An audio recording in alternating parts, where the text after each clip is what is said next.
Ce journal vous est offert par le FPI, Fonds des promotions de l'industrie, votre partenaire privilégié pour la réussite de vos projets.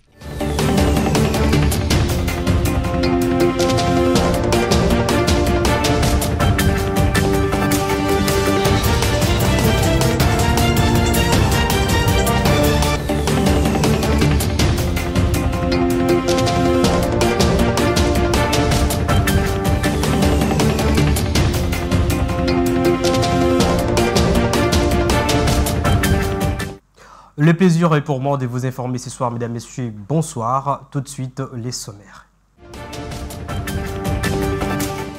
Une cérémonie grandiose a eu lieu ce jeudi dans la province du Haut-Katanga où le président de la République, Félix Tshisekedi, a procédé au lancement de 2 locomotives du service national. Le procureur général près la Cour de cassation, Firmin Vondé, a instruit les procureurs généraux d'engager les poursuites contre les homosexuels et les auteurs des nuisances sonores. Et enfin, publication ce jeudi du nouveau classement des équipes nationales par la Fédération internationale de football FIFA. La RDC gagne 2 places. Encore une fois, bienvenue dans ce journal si vous nous rejoignez. Débutons ce journal dans la province du Haut-Katanga, plus précisément à Lubumbashi, où le président de la République, Félix Tshisekedi, a procédé ce jeudi 20 juin 2024 au lancement des trains du service national. Ces trains vont permettre à la population d'évacuer leurs produits et au gouvernement d'attendre les coins enclavés. Suivez. C'est à la place de la gare, dans la ville de Lubumbashi, chef-lieu de la province du Haut-Katanga, que le chef de l'État, Félix-Antoine Tshisekedi Tshilombo, a procédé au lancement des locomotives du service national. Prenant la parole tout en remerciant le chef de l'État, le commandant du service national, le général Kassongo Kabwik, a souligné que ces 2 locomotives vont faciliter la population à évacuer leurs produits, afin d'atteindre le coin enclavé.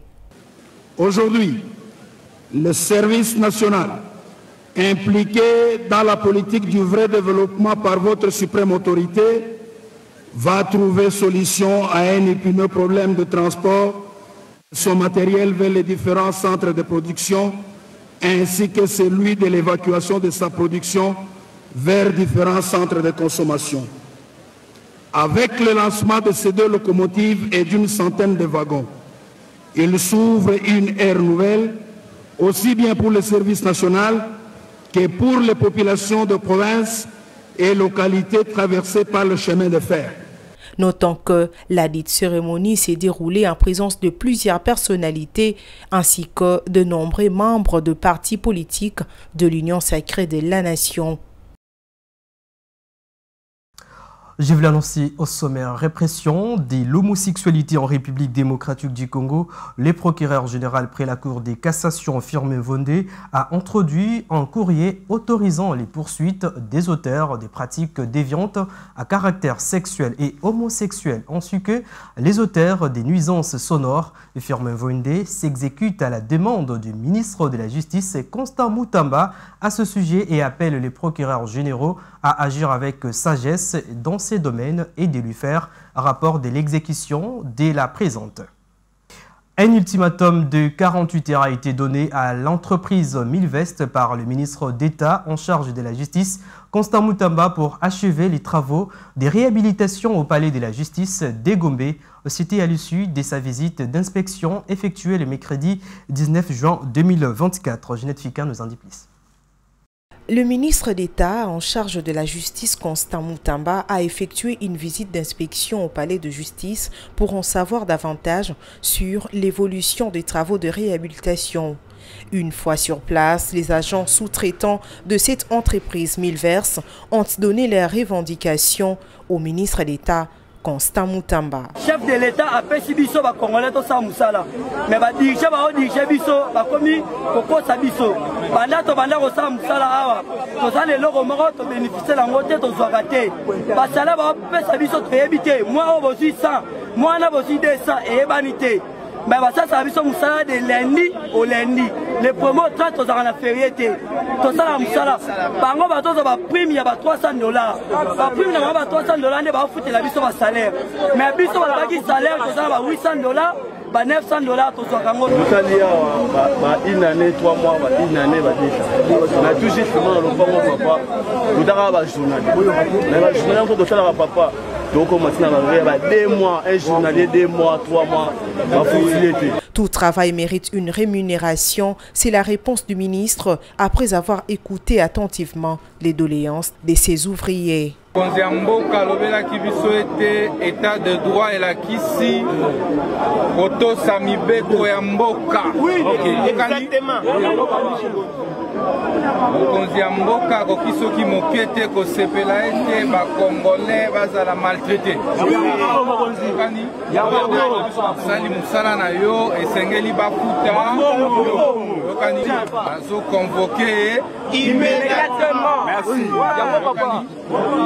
Ba responsable ya entreprise oyo e kosalisa misala to. Merci papa. 48 heures a été donnée hier mercredi 19 juin 2024 aux exécuteurs de travaux de construction du palais de justice pour achever ces travaux. Par la même occasion, il a ordonné à cette firme étrangère d'apurer les arriérés de ses ouvriers d'origine congolaise. 4 jours après la clôture de la session parlementaire, les membres du bureau de l'Assemblée nationale ont, au cours d'une réunion tenue le mercredi 19 juin, examiné entre autres l'approbation du programme d'action du gouvernement, la mise en place de tous les organes qui composent la Chambre basse du Parlement et du vote du budget 2025. La dite réunion a été présidée par le speaker de la Chambre basse du Parlement. À cet effet, on écoute la restitution de cette réunion faite par les rapporteurs du bureau de l'Assemblée nationale. Le bureau a pu faire adopter le budget de l'Assemblée nationale qui, conformément à notre règlement intérieur, doit être voté par la plénière à la session de mars. Ce qui a été fait. Donc, pour le budget 2025, l'Assemblée nationale est prête et va envoyer ses prévisions, n'est-ce pas, au gouvernement pour la mise en commun. Un autre point important qui a d'ailleurs retenu l'opinion, c'est l'approbation du programme d'action du gouvernement et l'investiture de celui-ci. Nous nous félicitons et nous félicitons le gouvernement. Madame la Première ministre qui a inscrit les 6 priorités définies par le chef de l'État dans son contrat avec le peuple congolais. L'Assemblée nationale va donc maintenant s'atteler à suivre l'exécution de ces programmes qui constituent, n'est-ce pas, le socle des attentes de notre population sous ces 6 priorités. Et nous serons très regardants sur cette question. À ce sujet, le président de l'Assemblée nationale nous a demandé, au niveau de rapporteur, de prendre en compte toutes les observations faites par les députés pour le faire parvenir au gouvernement comme des attentes du peuple congolais, que ce soit en matière d'infrastructure, donc de routes, que ce soit en matière de besoins sociaux de base, santé, éducation, que ce soit dans la mise en œuvre du programme de 145 territoires et surtout de désenclavement de l'arrière-pays. Voilà donc un certain nombre de questions qui ont été mises en exergue dans cette évaluation et le bureau va continuer à travailler en intégrant dans sa perspective les attentes du peuple congolais. Célébrer le 20 juin de chaque année depuis 2001, année du 50e anniversaire de l'adoption de la Convention du 28 juillet 1951 relative au statut des réfugiés, la journée mondiale des réfugiés a pour but de sensibiliser à la cause des réfugiés du monde entier. Mais qu'en est-il des réfugiés de la République démocratique du Congo? Les détails dans ces récits que je vous laisse suivre. Le terme réfugié fait référence à toute personne qui craignant avec raison d'être persécutée du fait de sa race, de sa religion, de sa nationalité, de son appartenance à un certain groupe social ou de ses opinions politiques, se trouve hors du pays dont il a la nationalité et qui ne peut ou, du fait de cette crainte, ne veut se réclamer de la protection de ces pays.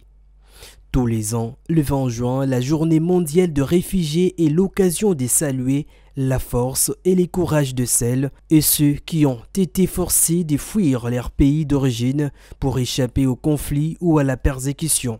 Chaque minute, 20 personnes doivent tout abandonner pour échapper à la guerre ou à la terreur, bien que l'objectif soit le même, se mettre en sécurité. Il existe plusieurs types de personnes déplacées dans le monde, entre autres les réfugiés, demandeurs d'asile, personnes déplacées internes, toutes ces catégories, on en trouve en République démocratique du Congo.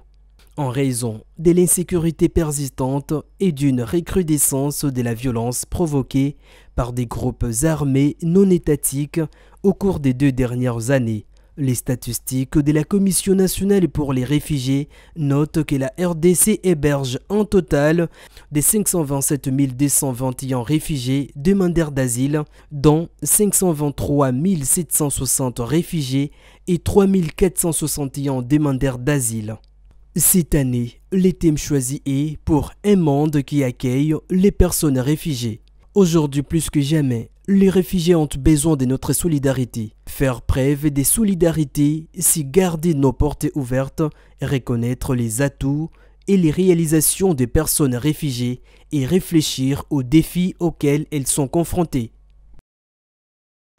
Et à l'occasion de cette journée des réfugiés, les directeurs du bureau régional pour l'Afrique de l'Ouest et du Centre, Abdouraouf Condé, a rappelé que leur mission est d'aider les États et ses communautés à protéger les réfugiés, mais surtout de trouver des solutions durables. On l'écoute. Aujourd'hui, c'est la journée internationale des réfugiés. Et je voudrais ramener cette journée dans notre région, l'Afrique de l'Ouest, et l'Afrique centrale. Et c'est l'occasion de célébrer la solidarité des communautés d'accueil, mais encore davantage la générosité des États qui accueillent ces réfugiés. Le Tchad a reçu aujourd'hui près de 600 000 nouveaux réfugiés soudanais. Je pense que cela nous laisse à penser que ceci n'est pas facile pour un pays comme le Tchad si le Tchad n'est pas soutenu. Quand on prend les pays du Sahel central, notamment le Mali, le Burkina Faso et le Niger, on parle de près de 4 500 000 personnes déplacées de force dans ces 3 pays. Mais on oublie parfois de signaler que c'est à peu près 400 000 réfugiés débordant de cette crise de sécurité dans le Sahel central qui se retrouvent dans la partie septentrionale de la Côte d'Ivoire, du Ghana, du Togo, du Bénin. Et quand on voit le travail que font les acteurs de paix et de sécurité, c'est le lieu de célébrer l'ensemble de ces acteurs qui viennent en soutien à la prise en charge de cette problématique. C'est le lieu pour moi de rappeler aux uns et aux autres que la mission du HCR, c'est bien sûr d'aider les États et ces communautés à protéger ces réfugiés, mais surtout d'aller dans la démarche de trouver des solutions, mais des solutions durables. Parlons société dans ce journal. Depuis plus de 3 ans, les avenues Kalembelembe et Nyangwe situées dans la commune de Lingwala sont dans un état de délabrement très avancé. Pour palper du doigt la réalité, la rédaction de BSC Télévision est descendue sur terrain. Suivez. À Kinshasa, l'avenue Kalembelembe reliant les avenues des Huileries et du 24 novembre dans la commune de Lingwala est devenue impraticable, causant des difficultés énormes pour ses usagers, notamment les taximens et motocyclistes. Dès son point de départ au rond-point Huileries jusqu'à la direction Major, en passant par l'Institut national du travail social et l'hôpital Kalembelembe. L'avenue est couverte de nombreux nids de poules qui retiennent des flaques d'eau, rendant presque méconnaissable d'une route asphaltée. Des riverains témoignent qu'après chaque pluie, il devient ardu de circuler car les eaux stagnantes recouvrent entièrement la chaussée, atteignant parfois les entrées de leur maison. La situation est pareille sur l'avenue Nyangwe, la plus fréquentée et mouvementée de la commune de Lingwala. Même à l'absence de la pluie, l'eau stagnante est présente et ça devient pire quand il plaît. Les Kinois qui habitent la commune de Lingwala espèrent que l'arrivée de Daniel Bumba Lubaki à la tête de la ville-province de Kinshasa va tout changer. Et en Éthiopie, dans la région de Tigré, de nombreuses femmes sont en grande détresse, victimes des mutilations génitales, des viols collectifs durant la guerre. Elles sont désormais rejetées par leurs familles et livrées à elles-mêmes. Un grand nombre d'entre elles ont contracté le VIH et manquent cruellement des soins. Reportage de nos confrères de France 24. Cette survivante est venue chercher de l'aide auprès de l'association Iouillette et se couvre pour ne pas être reconnue. Il y a 3 ans, pendant la guerre, 7 soldats érythréens entrent chez elle et tuent son mari sous ses yeux avant de la violer. Ils ont introduit du métal dans mon utérus et ça s'est infecté. Des médecins me l'ont enlevé, mais je continue encore de saigner. Et psychologiquement, ça ne va pas. Je n'ai plus rien pour vivre. C'est pour ça que je suis venue ici. Messeret a reçu près de 5000 récits de victimes. Elles seraient plus de 120 000, mais le tabou qui entoure le viol empêche de toutes les comptabiliser. Le plus gros problème, c'est qu'elles n'osent pas sortir pour aller chercher leur traitement et pour avoir de l'aide. Elles ont peur qu'on les repère et si ça se sait, elles seront maltraitées par les gens. Selon l'association, 15% d'entre elles ont été infectées par le VIH et ont besoin d'un accompagnement spécial. Le seul centre public régional spécialisé dans la prise en charge des femmes victimes de violences sexuelles manque de moyens. Elles n'ont aucun soutien matériel. Elles saignent car elles prennent leurs médicaments l'estomac vide. Les médicaments dont nous avons besoin se trouvent dans les cliniques privées, mais pas dans ce centre. La demande est bien plus élevée que ce que nous avons. Plus de 50 femmes arrivent tous les jours ici, parfois après une longue route. Le transport n'étant pas pris en charge, le centre reste inaccessible pour la majorité des victimes tigréennes. Prenons un mot de sport avant de nous quitter. L'instance fêtière du football mondial a fait une nouvelle mise à jour de son classement conformément aux résultats réalisés lors des 2 dernières journées des éliminatoires de la Coupe du Monde 2026. En tête de ces nouveaux classements FIFA, l'Argentine dévance toujours la France et la Belgique. Le Brésil chupe la 4e place à l'Angleterre. Et en Afrique, le Cameroun a fait un bond de 2 places pour s'y hisser à la 49e position grâce à sa victoire devant les Cap-Verts et ce match nul en déplacement devant l'Angola. À son tour, la République démocratique du Congo a gagné 2 places pour se positionner à la 61e place suite à sa parité devant le Sénégal et son succès devant le Togo. Enfin, la Côte d'Ivoire a fait une avancée d'une seule position pour se classer à la 37e place grâce à une victoire face au Gabon et un score de parité devant les Kenya. Ce journal est terminé. Place à présent au rappel des principaux titres. Vous l'avez suivi dans ce journal, une cérémonie grandiose a eu lieu ce jeudi dans la province du Haut-Katanga où le président de la République a procédé au lancement de 2 locomotives du service national. Le procureur général près la Cour de cassation Firmin Vondé a instruit les procureurs généraux d'engager les poursuites contre les homosexuels et les auteurs des nuisances sonores. Et enfin, publication ce jeudi du nouveau classement des équipes nationales par la Fédération internationale de football FIFA. La RDC gagne 2 places. Mesdames, Messieurs, ce journal est complètement terminé. Merci de votre fidélité. Au revoir et à la prochaine.